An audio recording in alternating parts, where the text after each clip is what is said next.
ভিডিওটা শুরু করছি ফুড কোর্ট রেস্টুরেন্ট থেকে। কাকদ্বীপে যারা থাকো তারা অবশ্যই হয়তো এই রেস্টুরেন্টটাকে চেনো। হ্যাঁ, আজকের আমরা 4 জনে মিলে চলে গেছিলাম রেস্টুরেন্টে। তো অনেক দিন পরে না 4 জনের একসাথে দেখা হয়েছে।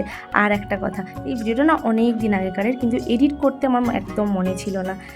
আমার বোনের সুদীপ্তাদির তরফ থেকে ছোট উপহার ছিল দিদির জন্য, যেন এই ছোট ছোট মুহূর্তগুলো যেন দিদির এক স্মরণীয় হয়ে থাকে, এই আর কি। চলছিল গিফট ওপেনিং ভিডিও, আর অন্যদিকে চলছিল খাবার অর্ডার। তো আজকে দিদি ট্রিট দিয়েছিল আমাদের কোল্ড কফি আর মোমোর কিছু একটা, সেটা এখন আমার মনে পড়ছে না। তারপরে আমরা কি করছিলাম, হ্যাঁ ছবি তো আমাদের তুলতে হবে।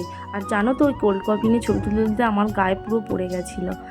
আর এখানটায় চলছিল আমাদের অ্যাক্টিং। অ্যাক্টিং বলতে আমরা হচ্ছে সবার নকল করি, এই আর কি। তো নেক্সট পার্ট আসছে খুব তাড়াতাড়ি। ভালো লাগলে লাইক করে দিও। টাটা সবাইকে।